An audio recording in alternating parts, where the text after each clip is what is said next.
नमो भगवते शिवाय श्री अरविन्दाय। ॐ नमो भगवते शिवाय श्री अरविन्दाय। दुर्गा प्रसाद बर्तमान जो आलोचना कले धीरे धीरे मनर उच्चतर मन को आरोहण करवा आम से ट्रुथ माइंड ट्रुथ थॉट आसे से सत्य ट्रुथ कॉन्शसनेस हूँ स्रष्टा नहीं ट्रुथ कॉन्शसनेस हूँ स्रष्टा सृष्टिकारी शक्ति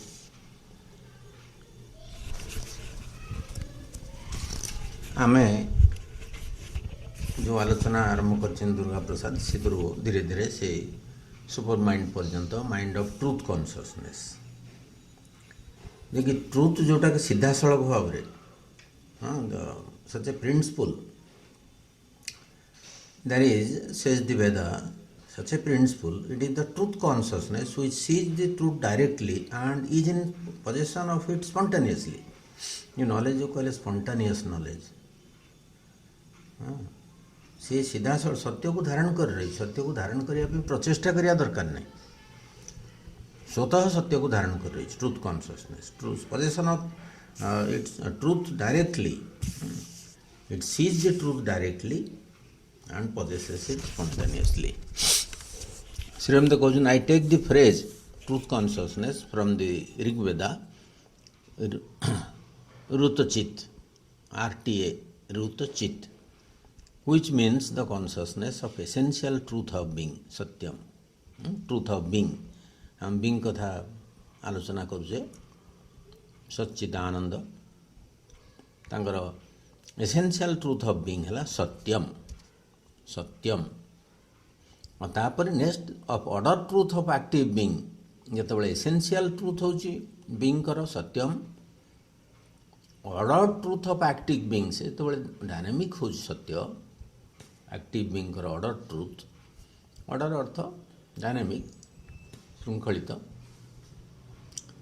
and the vast self awareness बृहत in which alone this consciousness is possible तो ये ट्रुथ कॉन्शसनेस भास्टनेस भितर विराट बृहत भितर यहाँ संभव तेणु सत्यम ऋतम बृहत तो एसेंशियल ट्रुथ ऑफ बीइंग है सत्यम order truth of active being है ऋतम डायनामिक हूँ सत्य गतिशील हूँ सत्य और भास्ट सेल्फ अवेयरनेस है बृहत by a truth consciousness is meant a knowledge consciousness which is immediately inherently and directly aware of truth in manifestation तो अभिव्यक्ति भितर सत्य सीधा सड़क से जानिम सत्य जमी स्वतः से भीतर इनहेरेंटली रही and has not to seek for it like mind mind सत्यर अनुसरण करे मान खोजे तो धीरे धीरे मनर ऊर्ध भूमि को जिते जिते जा ऊर्धतर भूमि को आम जिते स्पंटानिटी बढ़ से इनहेरेंटली सत्य आसो डायरेक्ट नॉलेज आसो से प्रत्यक्ष ज्ञान जोटा कि ट्रुथ कॉन्शसनेस तेणु से सुपर माइंड रो एसेंशियल कैरेक्टर कौटा ट्रुथ कॉन्शसनेस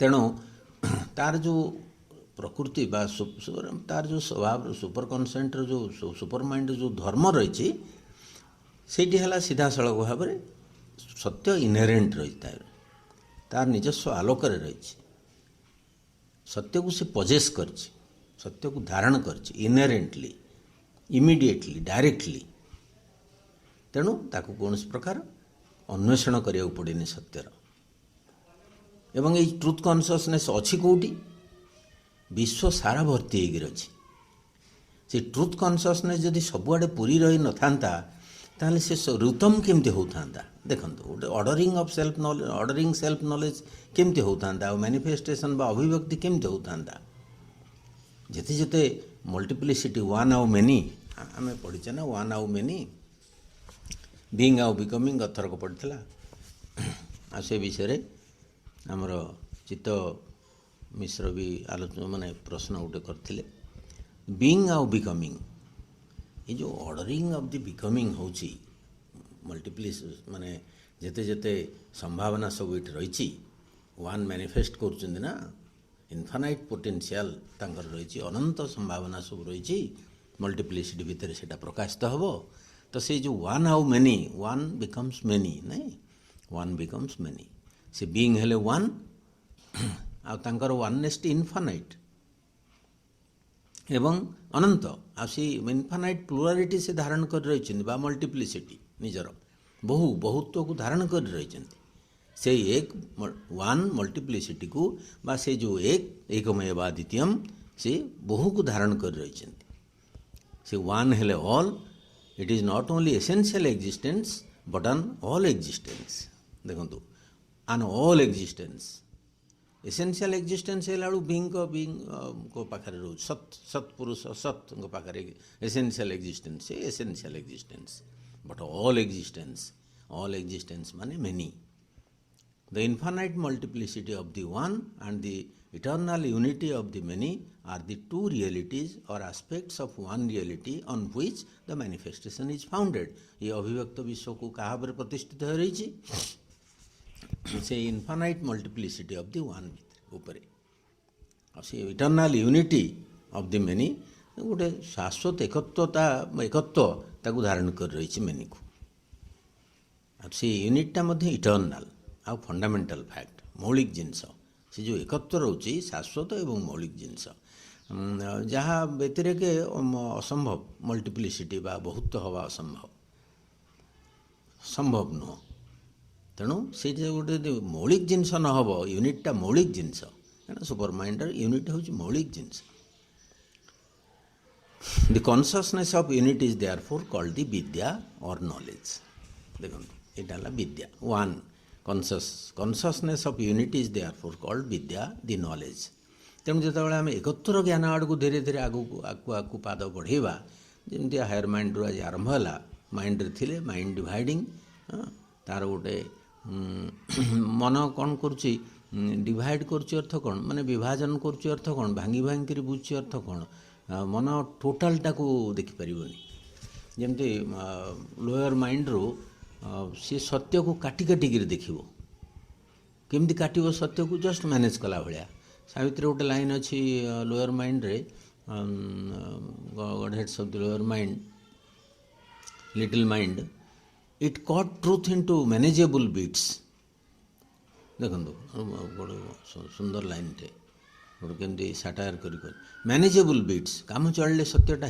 हो काम मैनेजेबल बीट्स कौन जो सत्य को लेकर काम चलो ता अर्थ सी आपन से कथार क्या कन्विन्स करेंगे कौन गोटे थ्योरी बनई पारे गोटे बही लिखिदे पारे गोटे छोट मोट ऑर्गेनाइजेशन भी गढ़ी पारे तेणु सत्य को काटी काटिक जस्ट काम चला खंडरे जदि से परिणत हो गला जस्ट काम चलिया भाया परिणत हो गला माने से सत्य गोटे चलना उपरको ताको धरिक किए चलला it cut truth into manageable bit सत्य को काटी काटिक से तार धर्म ता लिटिल माइंड रो से धर्म से ताको प्रयोग करे तेणु ये माइंड जिते लिटिल माइंड कथा ना ऊपर रिजनिंग माइंड अच्छी इंटेलेक्ट अच्छी बुद्धि अच्छी से भी से खंड को चेन्नाए खंडे खंडे करी तार टिके आउ अधिक गुण कौन से सब जोड़ीदेव से खंड को जोड़िक टोटालिटीर मूल्यबोध बाहर कर काटी काटिक बुझ जोड़ी जोड़िक बुझ ये हूँ मनर धर्म ऊपर धीरे धीरे से ऑल रिकनसाइलिंग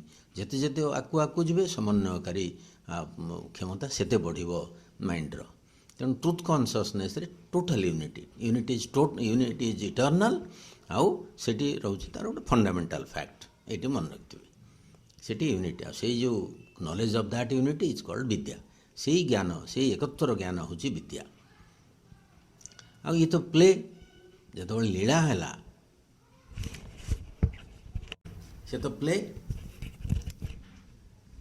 से प्ले रे बहुविध बहुल रूप असंख्य रूप आसला असंख्य रूप जिते बड़े आसला ताकू जमती आम कहे माने गोटे varied self expansion of the one बहुविध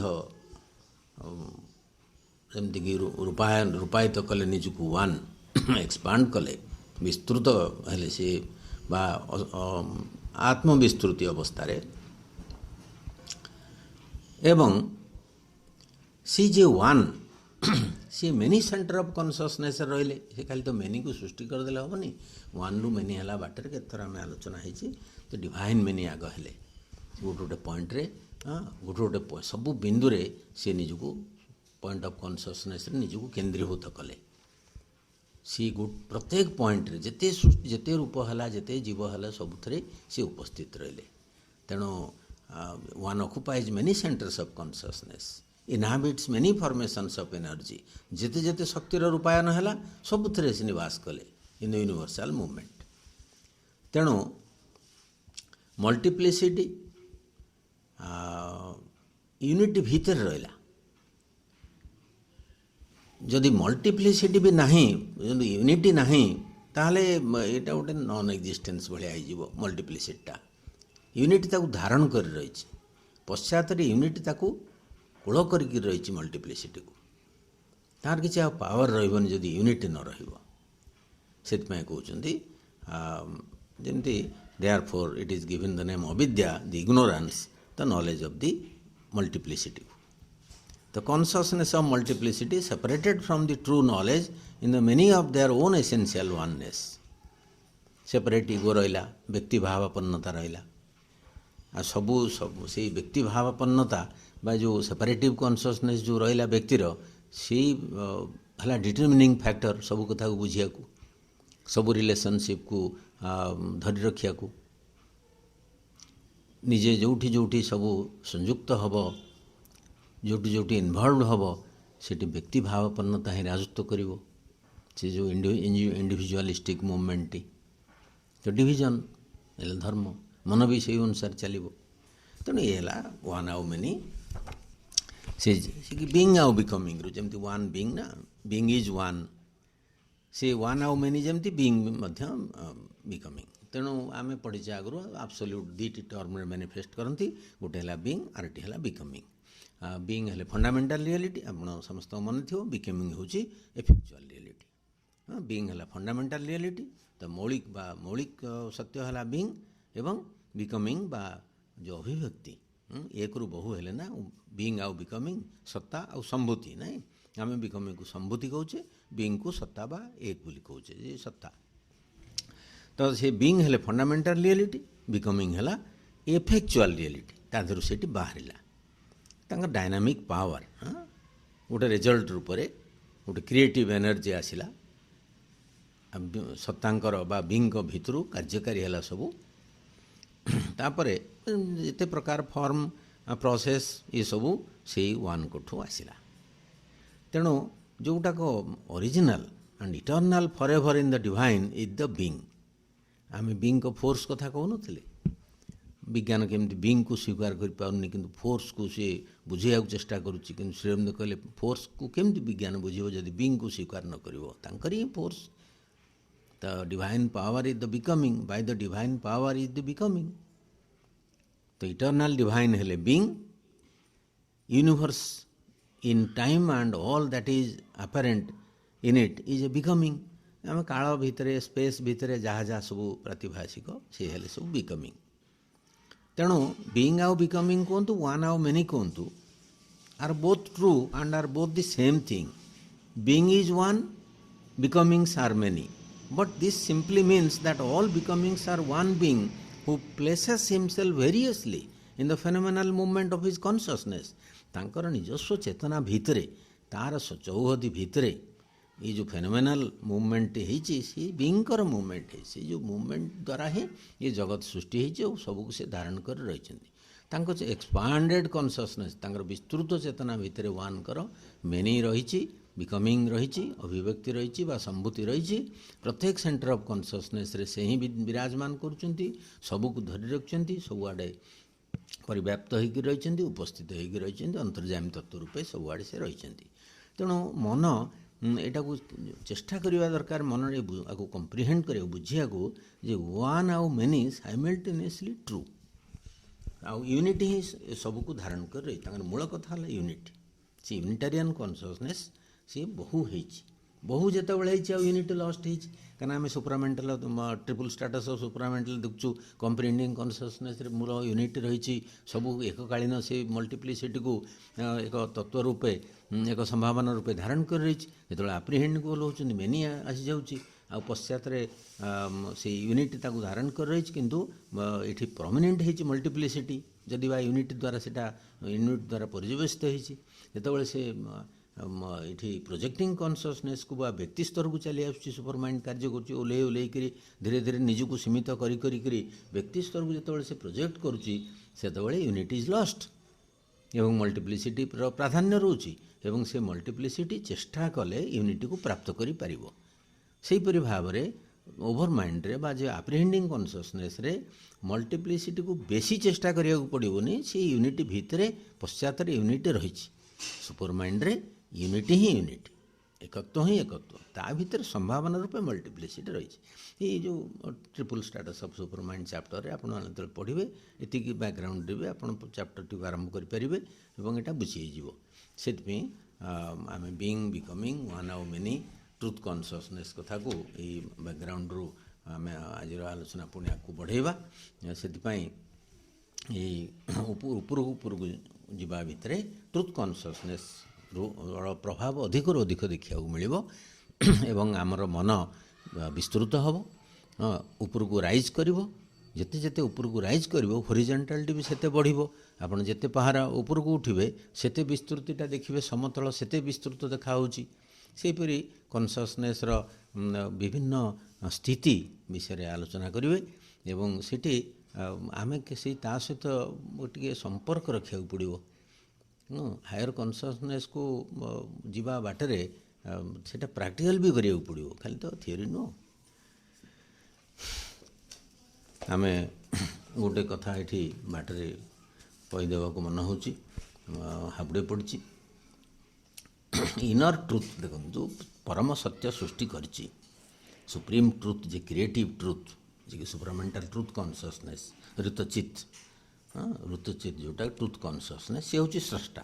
super mind is the creator that is super mind is truth consciousness. ଏଇଟାକୁ ଭଲ ଭାବରେ ମନରେ ଧାରଣା କରିବା ଉଚିତ। ଏ ସବୁ ସାରା ସୃଷ୍ଟି ଟ୍ରୁଥ୍ କନସିୟସନେସ୍ ଦ୍ୱାରା ହେଇଛି।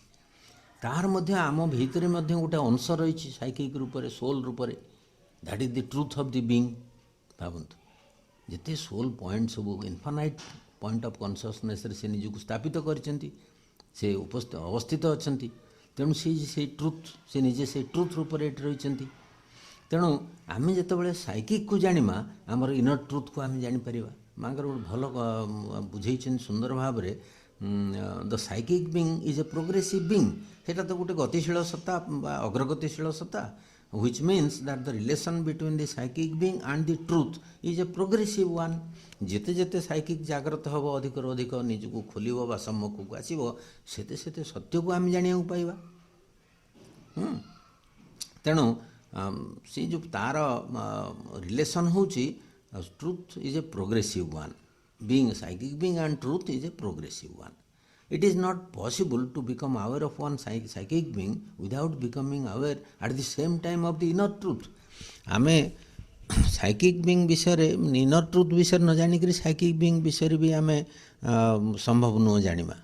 If you know our inner truth you know psychic being. କାରଣ ଏଇସବୁ ସାଙ୍ଗେ ସାଙ୍ଗେ ଚାଲିବେ।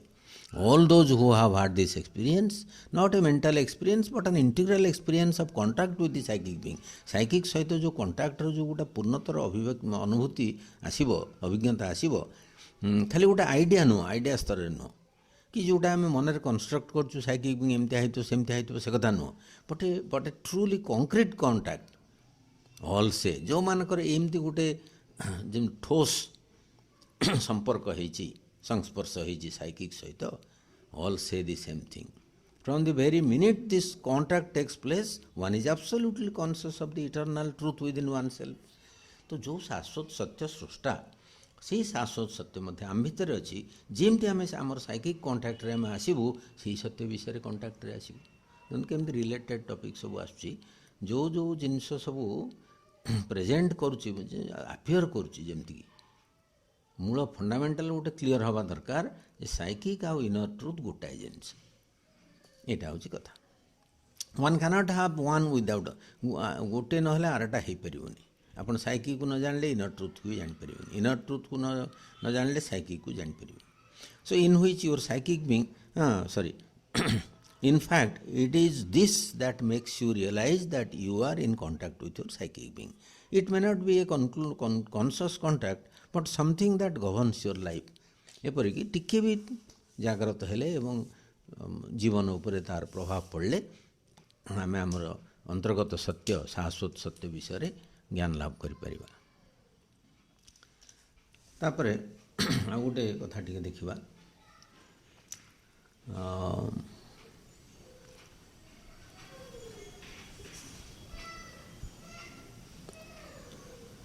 Some people say there is something outside their own will that organizes their whole life. किसी लोग कहते कौन बाहर किसी गोटे जिनस आसिक मो जीवन को संगठित करुच्ची and that puts them in the required condition that attracts favorable circumstances or people that arranges everything outside them, so to say. इमती गोटे मोर गोटे किसी जिनस बाहर प्रभाव आसुची ग्रह प्रभाव आसुची भाग्यर प्रभाव आसुची मोर यार भीतर कौड़ गोटे बाहर कौन जिनस आसुची अमुक ग्रह प्रभाव मोर एमती होउची that arranges everything outside them, so to say. In their outward consciousness perhaps they wanted something and worked for it but something else came.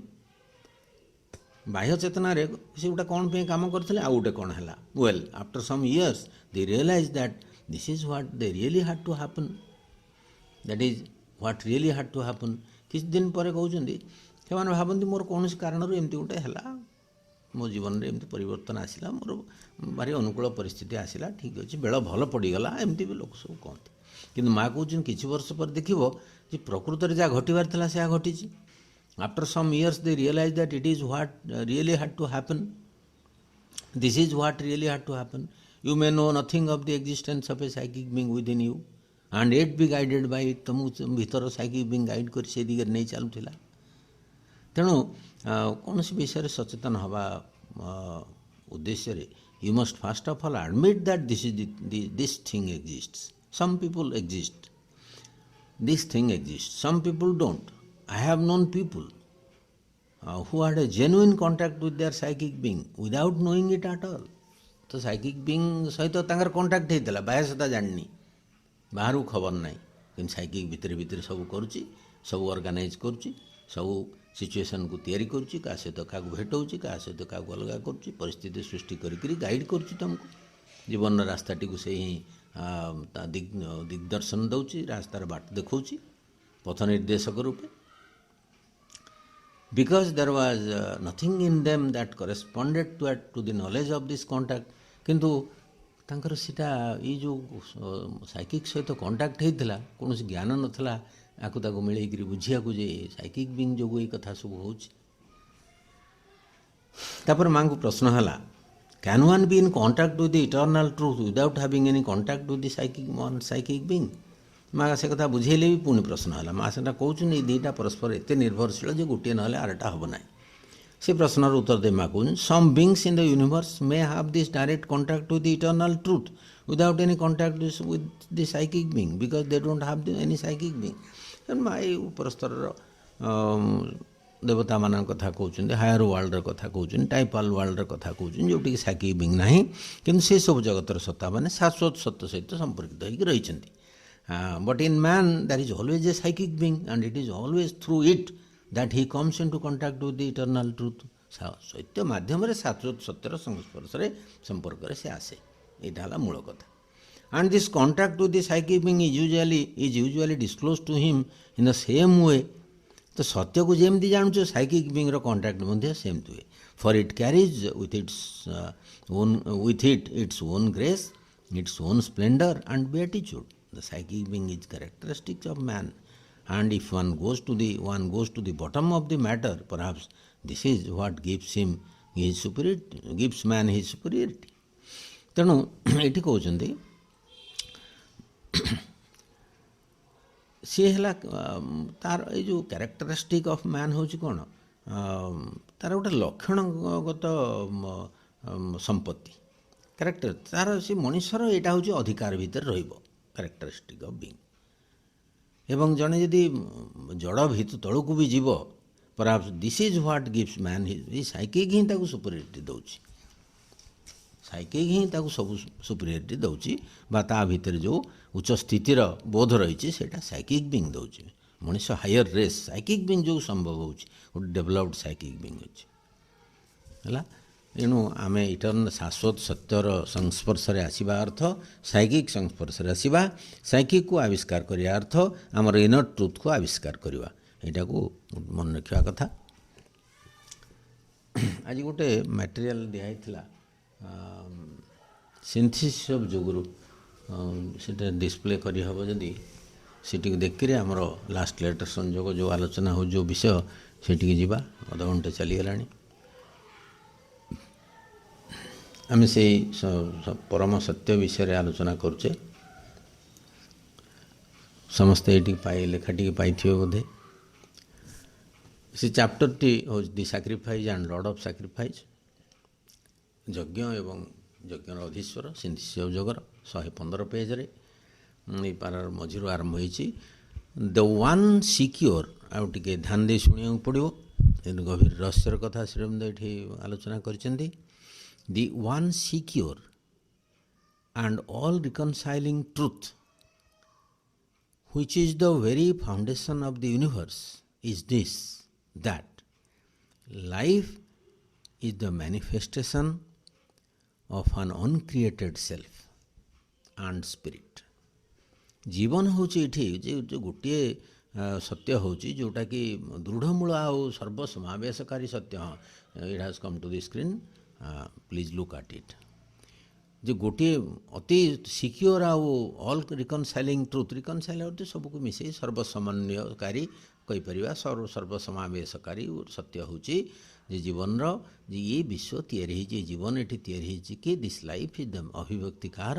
Of ଆନ୍ ଅନକ୍ରିଏଟେଡ୍ ସେଲ୍ଫ, ଅନବର୍ନ ସେଲ୍ଫ, ଦ ପରମ ଅନକ୍ରିଏଟେଡ୍, ଯେ କି ଅସୃଷ୍ଟ, ତାଙ୍କୁ ଏଇ ସୃଷ୍ଟି କରିନି, ଅନକ୍ରିଏଟେଡ୍।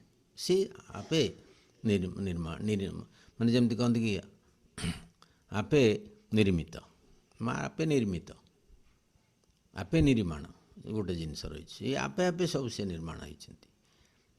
ଅସୃଷ୍ଟ ପରମ ସତ୍ତା ଆଉ ସ୍ପିରିଟ୍, ଯେ କି ପରମ ଚିଦ୍ଗତତା, ଚିନ୍ମୟ ସତ୍ତା, ଚିନ୍ମୟ ପୁରୁଷ, ସେଲ୍ଫ ଆଉ ସ୍ପିରିଟ୍ ଏକା ଜିନିଷ, ଅନକ୍ରିଏଟେଡ୍ ସେଲ୍ଫ ଆଣ୍ଡ ସ୍ପିରିଟ୍।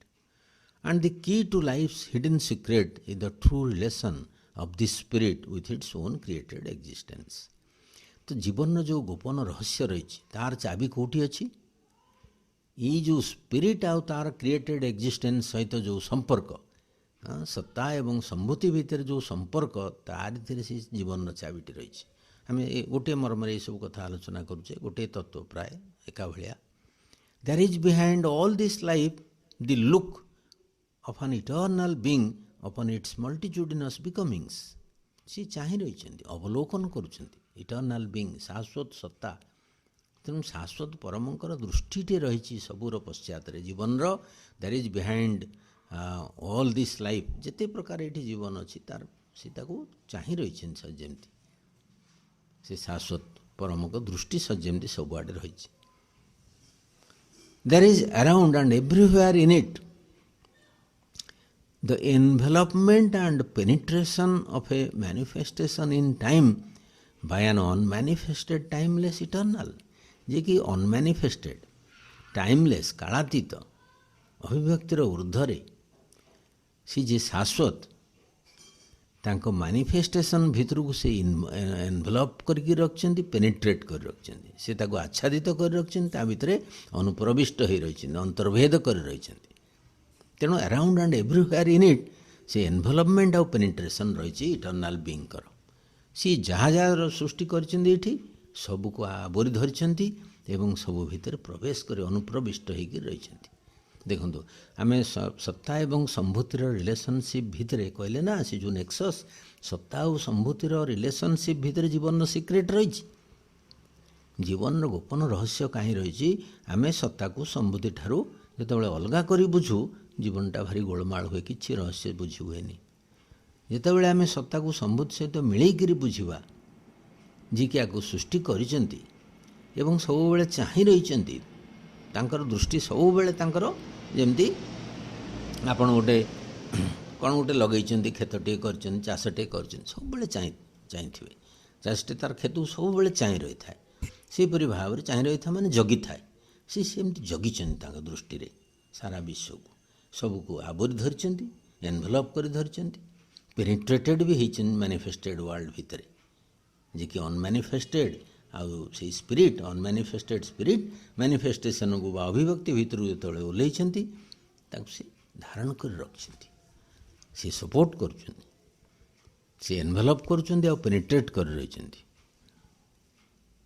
ସର୍ବଭୂତାନ୍ତରାତ୍ମା ଈଶ୍ୱର, ସେ ଯେ ଈଶ୍ୱର ରୂପେ ସମସ୍ତଙ୍କର ଅନ୍ତରାତ୍ମାରେ, ସବୁ ଜୀବଙ୍କର ଅନ୍ତରାତ୍ମାରେ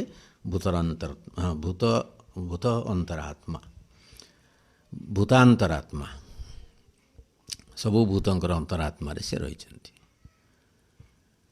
ତାପରେ ଦେଖିବା ଏନଭଲପିଂ ଆଉ ପେନିଟ୍ରେଟିଂ, ଏଇ ଯୋଡ଼ିଏ ଜିନିଷ, ଏଇଟା ଗୋଟେ କନସେପ୍ଚୁଆଲ ଆଇଡ଼ିଆ, ଏଇଟାକୁ ମନରେ ଧାରଣ କରିବାକୁ ପଡ଼ିବ। ଏଇଟା ସବଜେକ୍ଟିଭ୍, ଏଇଟା ସବଜେକ୍ଟିଭ୍ ଧାରଣା, ଏ ଅବଜେକ୍ଟିଭ୍ ହେଇନି, କାହିଁକିନା ସେ ସବୁଆଡ଼େ ଉପସ୍ଥିତି ଅଛନ୍ତି ବୋଲି ଅବଜେକ୍ଟିଭଲି ଫିଲିଂ ଆସୁନି ଆମର।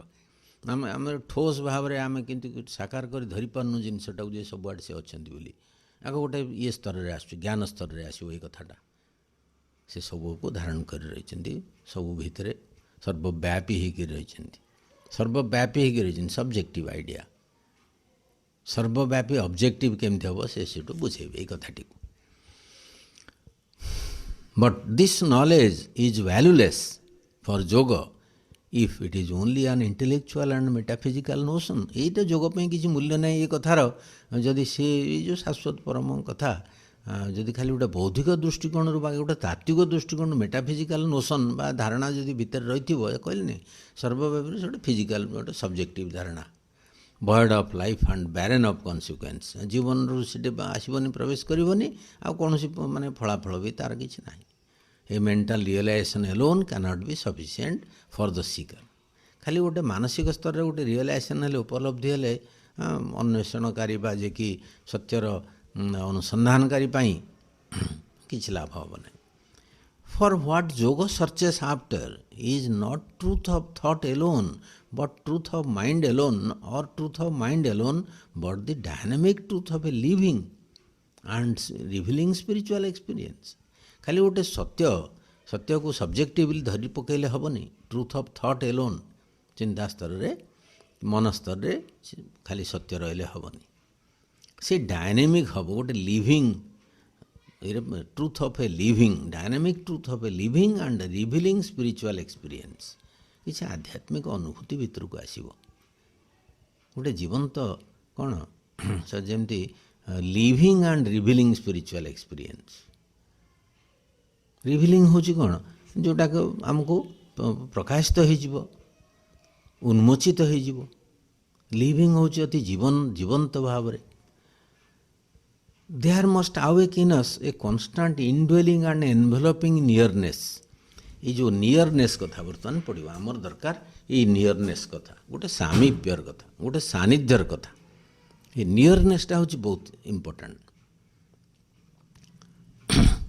ଏଠି କହୁଛନ୍ତି ଇନଡ୍ୱେଲିଂ ଆଣ୍ଡ ଏନଭଲପିଂ ନିୟରନେସ୍, ସେ ମୋ ଭିତରେ ରହିଛନ୍ତି କନଷ୍ଟାଣ୍ଟଲି, ଆଉ ମୋତେ ଧାରଣ କରି ରହିଛନ୍ତି।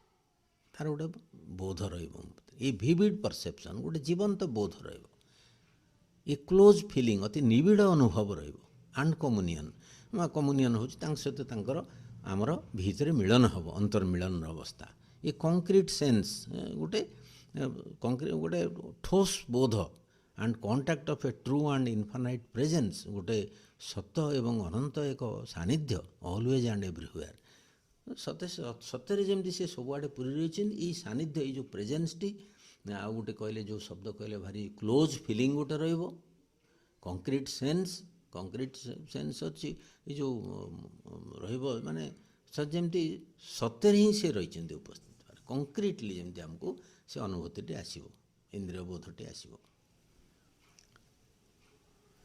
That presence must remain with us as the living pervading reality, ଜୀବନ୍ତ ଭାବରେ ସର୍ବବ୍ୟାପକର ଯେଉଁ ସତ୍ୟ ସେଇ ଭାବରେ in which we and all things exist, ଆମେ ଏବଂ ସବୁ ଜିନିଷ ସେଇ ଯେଉଁ ପରଭେଡ଼ିଂ କନସିୟସନେସ୍ରେ ରିଏଲିଟି ଭିତରେ ରହିଛନ୍ତି। ହଁ, ଆମ ସେଇ ଉପସ୍ଥିତି ଆମ ପାଖରେ ସର୍ବଦା ରହିଥିବ। In which we and all things exist and move and act, ସବୁ ଜିନିଷ ରହିଛନ୍ତି, ସମସ୍ତେ ଗତିଶୀଳ ହୋଇ ରହିଛନ୍ତି ଏବଂ ସମସ୍ତେ କ୍ରିୟା କରୁଛନ୍ତି। And we must feel it always and everywhere, ସବୁ ସମୟରେ ସବୁଆଡ଼େ ଏଇ ପ୍ରେଜେନ୍ସକୁ ଆମେ ଉପଲବ୍ଧି କରିବା, ଯିଏକି ଯିଏ ସ୍ରଷ୍ଟା ସେ ସବୁଆଡ଼େ ପୁରି ରହିଛନ୍ତି। Concrete, visible, inhabiting all things, or it must be patent to us as their true self, tangible as their imperishable essence, met by us closely as their inmost spirit। ଏ ଲାଇନ୍ଟିକୁ ଭଲକରି ବୁଝିବା। ଇନହାବିଟିଂ ଅଲ୍ ଥିଙ୍ଗସ୍ ବୁଝିହେଲା, concrete, visible, inhabiting all things, always and everywhere ଆମେ ସେ feel କରିବା ସେ କଥାଟିକୁ। କଂକ୍ରିଟ୍ ସେନ୍ସ ଗୋଟେ ରହିବ, ବୋଧ ରହିବ। ତାପରେ କହୁଛନ୍ତି ଇଟ୍ ମଷ୍ଟ ବି ପ୍ୟାଟେଣ୍ଟ ଟୁ ଅସ୍, ପ୍ୟାଟେଣ୍ଟ ମାନେ ସ୍ପଷ୍ଟ ହୋଇଯିବ। ଇଟ୍ ମଷ୍ଟ ବି ପ୍ୟାଟେଣ୍ଟ ଟୁ ଅସ୍, ଏଇଟା ଆମ ପାଖରେ ସ୍ପଷ୍ଟ ହୋଇଯିବ ବା ଆମେ ଜଳଜଳ କରି ଦେଖିବା। ଆଜ୍ ଦେୟାର ଟ୍ରୁ ସେଲ୍ଫ, ସେଇ ଯେ ଡିଭାଇନ୍ ଟ୍ରୁ ସେଲ୍ଫ ରହିଛନ୍ତି। ଟାଞ୍ଜିବୁଲ୍ ଆଜ୍ ଦେୟାର ଇମ୍ପେରିସେବୁଲ୍ ଏସେନ୍ସ, ଟାଞ୍ଜିବୁଲ୍ ମାନେ କ'ଣ, ଯେମିତିକି ଆମେ କହୁଛେ ଯେଉଁଟାକ ଅତି ମାନେ ଦୃଶ୍ୟମାନ। ଆଉ ଇମ୍ପେରିସେବୁଲ୍ ହେଉଛି ଅବିନାଶୀ ଏସେନ୍ସ, ଅନ୍ତଃସାର ରୂପେ। Made by us closely as their inmost spirit. ତେଣୁ ସେ ଅନ୍ତର୍ଗତ ସତ୍ତା ରୂପେ, ଅନ୍ତର୍ଗତ ଚିନ୍ମୟ ସତ୍ତା ରୂପେ ଆମେ ସବୁଆଡ଼େ ତାଙ୍କୁ ଭେଟିବୁ। To see, to feel, to sense, to contact in every way and not merely to conceive this self and spirit here in all existences, and to feel with the same vividness all existences in the self and spirit। ତାକୁ ଦେଖିବା, two see ଅନୁଭବ କରିବା, to feel, to sense ଇନ୍ଦ୍ରିୟବୋଧ ଭିତରେ ଧରିବା, to contact ତାଙ୍କର ସଂସ୍ପର୍ଶରେ ଆସିବା, in every way and not merely to conceive this self and spirit. ସବୁ ମାର୍ଗରେ, ସବୁ ବାଟରେ ଆମେ ତାଙ୍କୁ ଦେଖିବା। ଖାଲି କନସେପ୍ଟିଭଲି ଆମେ ଖାଲି ଜାଣିଲେ ହେବ ନାହିଁ, ଆମେ ଖାଲି କନସିଭ୍ କଲେ ହେବନି। ମନସ୍ତରରେ ସବଜେକ୍ଟିଭଲି ସେଲ୍ଫ ଆଉ ସ୍ପିରିଟ୍କୁ ହିୟର୍ ଇନ୍ ଅଲ୍ ଏକ୍ଜିଷ୍ଟେନ୍ସେସ୍ ଆମେ କହିବା ସବୁଆଡ଼େ ସେ ପୁରି ରହିଛନ୍ତି, ଇଏ କରିଛନ୍ତି, ସେମିତି ନୁହଁ। and to feel with same vividness all existence in the self and spirit। Same vividness, ଜୀବନ୍ତ ଭାବରେ ଆମେ ତାକୁ ଅନୁଭବ କରିବା, ସେ ସବୁଆଡ଼େ ସବୁ ଏକ୍ଜିଷ୍ଟେନ୍ସ ଭିତରେ, in this vivid all existences in the self and spirit. ତାଙ୍କ ସ୍ପିରିଟ୍ ଆଉ ସେଲ୍ଫ ଭିତରେ ଅଲ୍ ଏକ୍ଜିଷ୍ଟେନ୍ସ ରହିଛି। Feel with the same vividness all existences in this self and spirit is the fundamental experience which must englobe all other knowledge। ଇଏ ହେଉଛି ମୌଳିକ ଅଭିଜ୍ଞତା, ସମସ୍ତ ଜ୍ଞାନକୁ ପ୍ରକୃତରେ ଇଏ ଧାରଣ କରି ରଖିଥିବ। ତେଣୁ ଏଠି ଯେଉଁ ପ୍ୟାରାସେଜ୍ଟି କହିଲେ, ସିନ୍ଥିସିସ୍ ଯୋଗରେ ବହୁତ ପ୍ରାକ୍ଟିକାଲ କଥା କୁହାଯାଇଛି। ଅଭ୍ୟାସ ଯୋଗ ଏଠି, ୟାକୁ ଅଭ୍ୟାସ କରିବାର ପନ୍ଥା ସବୁ ଦିଆହେଇଛି, ପ୍ରତ୍ୟେକର ବାଟ ବତେଇଛନ୍ତି ଗୋଟି ଗୋଟି କରି। ତେଣୁ କହୁଛନ୍ତି ସେ ଯେ ସବୁଆଡ଼େ ଉପସ୍ଥିତ ଅଛନ୍ତି, ତାଙ୍କର ନୈକଟ୍ୟ, ତାଙ୍କର ସାନ୍ନିଧ୍ୟ ସବୁ ବସ୍ତୁ ଭିତରେ, ସବୁ ଜିନିଷ ଭିତରେ ଆମକୁ ଅନୁଭବ କରିବାକୁ ପଡ଼ିବ। ଏକ୍ସପିରିଏନ୍ସ ସ୍ତରକୁ ଆସିବ। ମନର କନସେପ୍ଟିଭ୍ ଲେବୁଲ୍ରୁ, କନସେପ୍ଟିଭ୍ କଥା ସକାଳେ ପଡ଼ିଥିଲା, କନସେପ୍ସନ୍ ଗୋଟେ ଧାରଣା, ଅବବୋଧ। ଆପଣ ମନସ୍ତରରେ କନସେପ୍ଟ ଲେବୁଲ୍ରେ ରହିଛି, ସେ ଯେଉଁ କନସେପ୍ଟ ଲେବୁଲ୍ରେ ରହୁଛି ଈଶ୍ୱର ସର୍ବବ୍ୟାପୀ ଆମେ କହିଦେଉଛେ, ଗଡ୍ ଇଜ୍ ଅଲ୍ ପରଭେଡ଼ିଂ। କିନ୍ତୁ ସେ କେମିତି, ସେ ଶ୍ରୀମନ୍ଦିର କହୁଛନ୍ତି ସେଠିକୁ ତଳକୁ ଆଣିକରି ଜୀବନର ଏକ ବୋଧ, ଗୋଟେ ଜୀବନ୍ତ ବୋଧ, ଯିଏକି ଅଲ୍ ପରଭେଡ଼ିଭନେସ୍ର ସର୍ବବ୍ୟାପୀ ଯିଏ ଭଗବାନ ରହିଛନ୍ତି, ସେଇ ଜିନିଷର ଗୋଟେ ଯେମିତି କଂକ୍ରିଟ୍ ସେନ୍ସ, ତାଙ୍କୁ ଆମେ ଦେଖିବା, ତାଙ୍କୁ ଅନୁଭବ କରିବା, ସେଇ ପ୍ରେଜେନ୍ସ ସେ ସବୁଆଡ଼େ ପୁରି ରହିଛନ୍ତି। ଏଇଠି ହେଉଛି ଏଇ ପାରାର ମୂଳ କଥା। ୟାକୁ ଆମକୁ ଅନୁଭବ କରିବାକୁ ପଡ଼ିବ, ମାନେ ସ୍ପିରିଚୁଆଲ୍ ଏକ୍ସପିରିଏନ୍ସ ଭିତରକୁ ଆଣିବାକୁ ପଡ଼ିବ। ଏକ୍ସପିରିଏନ୍ସ ଭିତରକୁ ଆଣିଲେ ହିଁ ଏ କଥାର କିଛି ଗୋଟେ ମହତ୍ଵ ଅଛି।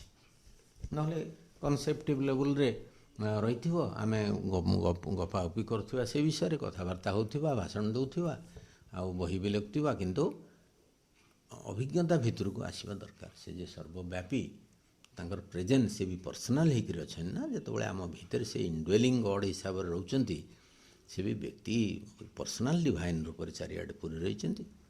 ସେଥିପାଇଁ ତ ତାଙ୍କୁ କଣ୍ଟାକ୍ଟ କରିବା ସହଜ। ସେ ଯେହେତୁ ଆମ ଅନ୍ତର୍ଗତ ସତ୍ତା ଭିତରେ, ସୋଲ୍ ଭିତରେ ରହିଛନ୍ତି, ସେଥିପାଇଁ ଆମେ ତାଙ୍କୁ କଣ୍ଟାକ୍ଟ କରିବା ସହଜ। ବାହାରେ ଆମେ ନାନା ରୂପରେ ତାଙ୍କୁ ପ୍ରକାଶ କରୁ। ପୁରାଣ ଇତ୍ୟାଦିରେ ବହୁ ଷ୍ଟୋରି ବହୁ ଘଟଣା ଭିତର ଦେଇକରି ତାଙ୍କର ଯେଉଁ ସାମୀପ୍ୟ ତାଙ୍କର ସାନ୍ନିଧ୍ୟକୁ କିପରି ଭାବରେ ଭକ୍ତମାନେ ଅନୁଭବ କରିଛନ୍ତି।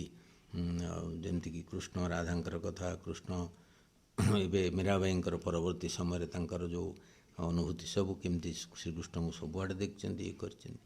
ଆଉ ଶ୍ରୀରାମନଗର ଜେଲରେ ଉପଲବ୍ଧ ସେଇ ଯେଉଁ କଥା କନଷ୍ଟାଣ୍ଟଲି ତାପରେ ଶ୍ରୀକୃଷ୍ଣ ରହିଛନ୍ତି ଶ୍ରୀରାମନଗର ପାଖରେ ଉଭୟ।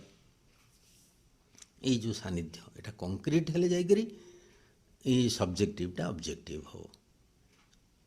ଯେଉଁଟା ଧାରଣା ସ୍ତରରେ ରହିଛି ସେଇଟା ପ୍ରାକ୍ଟିକାଲ ହେବ, ସେଇଟା ଅଭିଜ୍ଞତା ଭିତରକୁ ଆସିବ। ଗୋଟେ ଭିଭିଡ଼ ଏକ୍ସପିରିଏନ୍ସ ବା ଗୋଟେ ଜୀବନ୍ତ ଅନୁଭୂତି ରୂପେ ଆସିବ, ଭିଭିଡ଼ ନଲେଜ। ଏଇଟା ହେଉଛି ଆମର ପ୍ରୟାସ। ଆମେ କିଛି ଯେଉଁ ଦୁର୍ଗା ପ୍ରସାଦ କହିଲେ ଆମେ ଏଇ କେତେ ଗୁଡ଼ିଏ ପାଠଚକ୍ରରେ ଇୟର୍ ଏଣ୍ଡିଂ ହେଉଛି, ତା ଭିତରେ କିଛି ପ୍ରୋଗ୍ରାମ ଏବେଠୁ ସ୍ଥିର ନ କଲେ ତାକୁ ଆମେ ହଠାତ୍ 1 ତାରିଖରେ ବସିକି ଭାବିଲେ କିଛି ହେବ ନାହିଁ। ତ ଆମେ ଏଇ ପାହାଚରୁ କେଉଁ ପାହାଚକୁ ଚଢ଼ିବୁ ଏବେଠୁ ମଧ୍ୟ ସ୍ଥିର ହୋଇଯିବା ଦରକାର। କ'ଣ କ'ଣ ଆମର କାମ ରହିବ। ତେଣୁ ଏଇ ୱାନ୍ ଅଫ୍ ଦି ୱାର୍କସ୍ ହେଉଛି ଏଇ କଥା। ୟାକୁ ଆମେ ପୁଣି ଥରେ ଆଲୋଚନା କରିବା, ତା'ର ସମରି କରିବା ଆର୍ଥରକ। ଏ ସାନ୍ନିଧ୍ୟ କାହିଁକି ହେବାର ଆବଶ୍ୟକ, ଭଗବାନଙ୍କର ଉପସ୍ଥିତି, କାହିଁକିନା ସେ ଯିଏ ପର୍ସନାଲ୍ ଡିଭାଇନ୍ ରୂପରେ ସବୁଆଡ଼େ ପୁରୀ ରହିଛନ୍ତି, ସମସ୍ତଙ୍କ ଭିତରେ ରହିଛନ୍ତି। ଆମେ ତାଙ୍କୁ ସେଇ ପର୍ସନାଲ୍ ଡିଭାଇନ୍ ରୂପେ, ଇମ୍ପର୍ସନାଲ୍ ନୁହଁ, ନୈର୍ବ୍ୟକ୍ତିକ ନୁହଁ, ନୈର୍ବ୍ୟକ୍ତ ଫିଚରଲେସ୍ ସତ୍ତା ରୂପେ ନୁହଁ ସଚ୍ଚିଦାନନ୍ଦ ସ୍ୱରୂପଙ୍କର, ତାଙ୍କର ଯେଉଁ ପର୍ସନାଲ୍ ଆସ୍ପେକ୍ଟ, ସେ ଯେମିତି ପର୍ସନାଲିଟି ଧାରଣ କରିଛନ୍ତି ଯେମିତି, ହଁ ସେଇ କଥାଟିକୁ ଭଲ ଭାବରେ ବୁଝିବାକୁ ହେବ। ତାପରେ ଆମେ ପୁଣି ଚାଲିଯିବା ଆମର ମୂଳକୁ। ଗୋଟିଏ ପାରା ଆମର ରହିଛି, ଗତଥର ଆମେ ପହଞ୍ଚି ପାରିନଥିଲି। ସେ ଲାଷ୍ଟ ପାରାଟି ଯଦି ଡିସପ୍ଲେ କରିହେବ, ଦୁର୍ଗା ପ୍ରସାଦ ଅଛନ୍ତି ଯଦି, that is the fundamental rational. ଆମେ ପଢ଼ିଲେ ସାଇକିକ୍ ବିଙ୍ଗର ଯେତେ ସବୁ ଆମର ସେଣ୍ଟର୍ସ ରହିଛି ଇତ୍ୟାଦି ସବୁ, ତା'ର ପ୍ରଭାବ ସବୁ ବେଶୀ କାର୍ଯ୍ୟକାରୀ ହେବ ଯଦି ସାଇକିକ୍ ବିଙ୍ଗ ଆମକୁ ସାମ୍ନାକୁ ଆସିଲା। All that is prepared, assisted and furthered by the work of the psychic being. ଏଇଟା ଆମେ ଏଇ କଥାଟିକୁ ଆମେ psychic and spiritual relation letter ସଂଯୋଗ ଭଲ୍ୟୁମ୍ 30 ପେଜ୍ 327ରେ ଆମେ ଦେଖିବା। ଫାର୍ଷ୍ଟ ପାରାଟି ଯାଇଥିଲା, ସେକେଣ୍ଡ ପାରାଟି। ତେଣୁ ଆମକୁ ସେଠି ନିର୍ଦ୍ଦେଶ ହେଇଥିଲା ଶ୍ରୀରାମନଗର, the more last sentence, the more love and bhakti and surrender grow in the heart. ଆମ ହୃଦୟ ଭିତରେ ବେଶୀରୁ ବେଶୀ ପ୍ରେମ, ଭକ୍ତି ଏବଂ ସମର୍ପଣ ଭାବ ବଢ଼ିଲେ the more rapid and perfect becomes the evolution of the sadhana. ସାଧନାର ଅଗ୍ରଗତି ହେବ, ସାଧନାର ଇଭଲ୍ୟୁସନ୍ ହେବ, ଶୀଘ୍ର ହେବ, ଦ୍ରୁତତର ହେବ ଆମର evolution. For the descent and transformation imply at the same time an increasing contact with union with the divine. ଏଇ ଯେଉଁ ଡିସେଣ୍ଟ ଆଉ ଟ୍ରାନ୍ସଫର୍ମେସନ୍ ଯେଉଁ ଅବତରଣ ହେବ ଏବଂ ରୂପାନ୍ତର କରିବ, କାହିଁକିନା ଯେଉଁ ହାୟର ଫୋର୍ସ ସବୁ ସେଣ୍ଟର ଭିତରେ ଦେଇ ଅବତରଣ କରିବ ଏବଂ ଭିତରେ ରୂପାନ୍ତର କାର୍ଯ୍ୟରେ ସହଯୋଗ କରିବ, imply at the same time an increasing contact and union with the divine. ଭଗବାନଙ୍କ ସହିତ ଆମର ଯେଉଁ ସମ୍ପର୍କ ବଢ଼ିବ। ଏଇଠି ଗୋଟେ କଥା ପଢ଼ିଥିଲେ ଆମେ। ତାପରେ ଆଜି ଦେଖିବା, ଆଜି ପାରାଟିକୁ ଆଲୋଚନା କରିବା।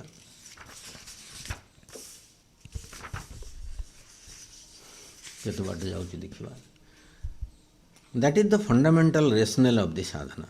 ମାନେ ଆମେ ସାଧନାର ମୂଳ କଥା କହିଛେ, ଦୁଇଟି କଥା ଏଇ ଶୀଘ୍ର ପଢ଼ିଯିବା, କାହିଁକି ତ ବହୁତ ଥର ଆଲୋଚନା ହେଇଛି। It will be evident that the two most important things here are the opening of the heart centre and the opening of the mind centre, centres to all that is behind and above them. ଏଇଟା ହେଲା fundamental rational. ମୂଳ ଇଏ ହେଉଛି, ଏ ସାଧନାର ମୂଳ କଥା ହେଉଛି ଆମର ହାର୍ଟ ସେଣ୍ଟରର ଓପନିଂ ଆଉ ଉପରେ ମାଇଣ୍ଡ ସେଣ୍ଟରର opening two the higher world's. Higher mind ହରିକା ପଢ଼ିବା ଏଇখানে ଭାରି ଇଣ୍ଟରେଷ୍ଟିଂ ହେବ।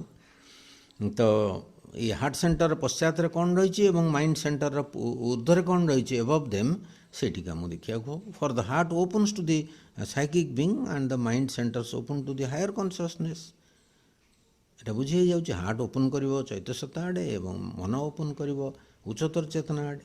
And the nexus between the psychic being and the higher consciousness is the principal means of siddhi. ଏ ନେକ୍ସସ୍ ହେଉଛି ଗଣ୍ଠି, ନାଇଁ କି ନେକ୍ସସ୍ ହେଉଛି ଗଣ୍ଠି। ଏ ଦୁଇଟାକ ଯଦି ଯୋଡ଼ି ହେଇଗଲା, ଏକାଠି ହେଇଗଲା, ତାହେଲେ ସେଇଟା ଆମର ଗୋଟେ ବଡ଼ ଲାଭ ହେବ। ଆମ ହାୟର ସାଇକିକ୍ ବିଙ୍ଗ ହୃଦୟ ସାଇକିକ୍ ୱିଙ୍ଗ ଆଡ଼କୁ ଖୋଲି ଧରିବ, ମନ ହାୟର କନସିୟସନେସ୍ ଆଡ଼କୁ ଖୋଲି ଧରିବ। ଏ ଦୁଇଟାର ମିଳନ ହେଇଗଲେ, ଦୁଇଟା ଗଣ୍ଠି ପଡ଼ିଗଲେ between psychic being and the higher conscious is the principal means of siddhi. ତାପରେ କିଛି ପରିମାଣରେ ଏଇଟା ହେଉଛି ମୂଳ କଥା ସିଦ୍ଧିର। The first opening is effected by a concentration in the heart. ଏଇଟା କହିଲେ ସାଇକିକ୍ ଓପନିଂର 100 ଥର ଆମେ ପଢ଼ିଛେ ୟାକୁ। ହୃଦୟରେ ଏକାଗ୍ର ହେବା, ଏ କଲ୍ ଟୁ ଦି ଡିଭାଇନ୍ ଟୁ ମ୍ୟାନିଫେଷ୍ଟ ୱିଦିନ୍ ଅସ୍। ଭଗବାନଙ୍କୁ ଆହ୍ୱାନ କରିବା ଆମ ଭିତରେ ଅଭିବ୍ୟକ୍ତ ବା ଆମ ଭିତରେ ପ୍ରବେଶ କରିବାକୁ, ଆମକୁ ଆମ ଭିତରେ ଅବସ୍ଥାନ କରିବାକୁ। And through the psychic to take up and lead the whole nature. Divine mother force ଆମ ପୁରା ପ୍ରକୃତିକୁ ସେ ହାତରେ ଧରି ନେବେ। Aspiration, prayer, bhakti, love, surrender are the main supports of this part of sadhana. ଏଠିକି ଦେଖିବେ, ମନେ ରଖିବେ, ଆମ ଭିତରେ ଅଭିପ୍ସା, ପ୍ରେୟାର, ଭକ୍ତି, ଲଭ୍, ସମର୍ପଣ ଭାବ, ଏଇଟା ହେଲା ସେଇ ପାର୍ଟର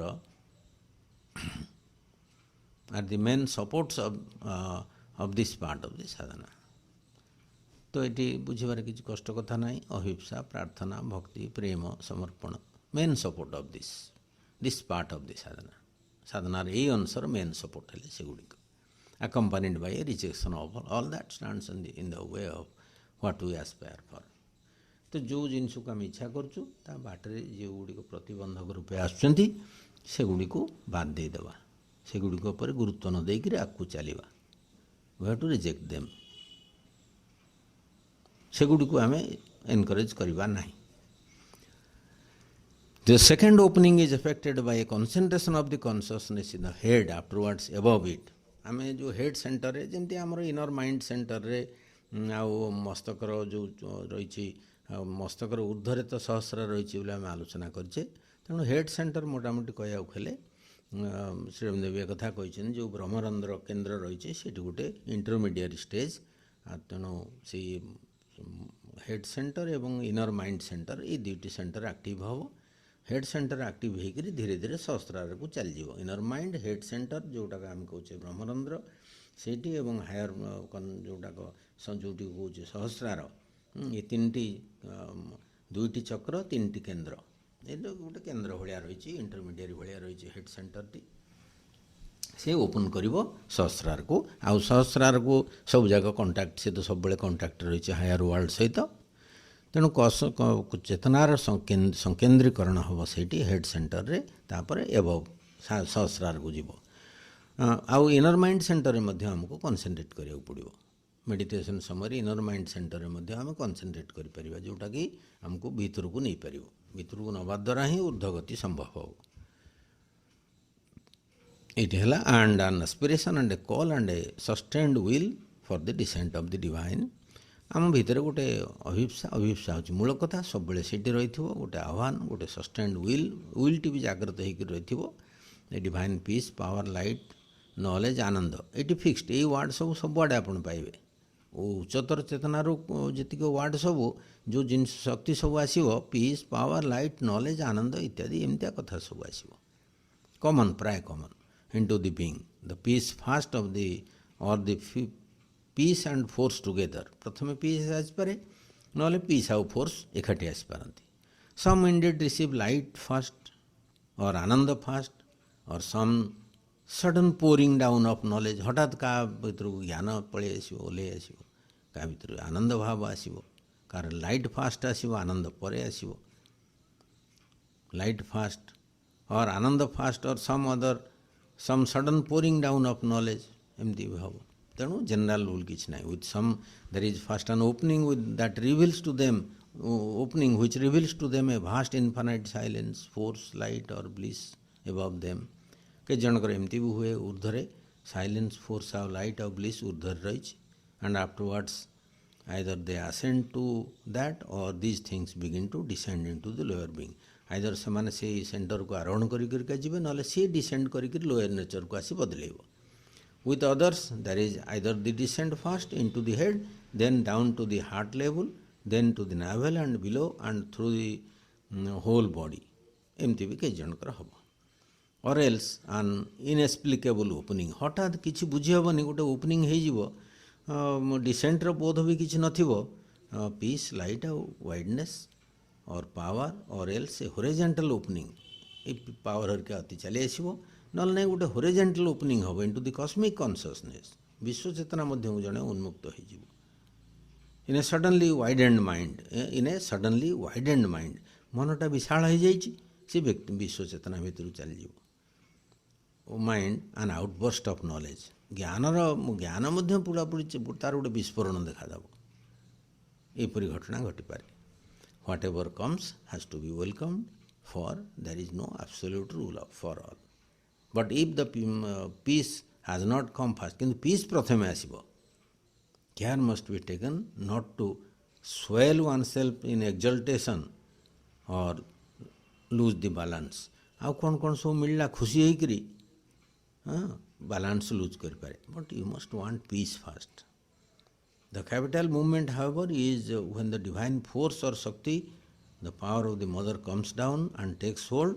for then the organisation of the consciousness begins and the larger foundation of the yoga तो योगर गोटे बृहत्तर मूलदुआ से पड़ो एवं organisation of the consciousness begins चेतनार जो संगठन ताको सजडासजी करेंगे मास्क तेणु आम भितर थिबा जो एस्पिरेशन जो की कथाटी कहले a concentration in the heart a call to the divine to manifest within us and through the psychic to take up and lead the whole nature aspiration prayer bhakti love surrender are the main supports of this part of the sadhana ये है practical point से सानिध्य को केमती अनुभव करिया कहले सबू से गोटे मन रखियो यहाँ को आम मन रखा पड़ो और कार्यकारी करा पड़ो रिजेक्शन ऑटोमेटिकली ता संगे संगे एस्पिरेशन पावर बढ़े रिजेक्शन ऑटोमेटिकली हम आउ सेकेंड ओपनिंग तो हेड सेंटर रो माने inner mind centre head centre रो आउरी ऊर्ध्व को धीरे धीरे से सेंटर को जीवा पड़ो और तार डिसेंट हेले सबू सेंटर को से छुई छुई का आसो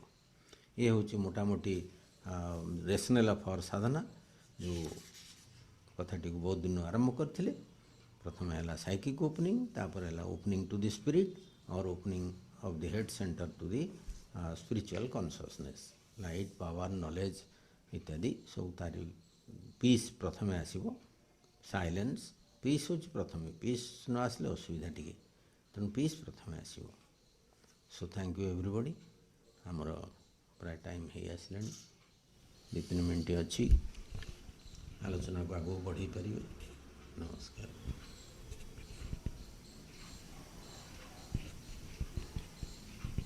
हाँ हाँ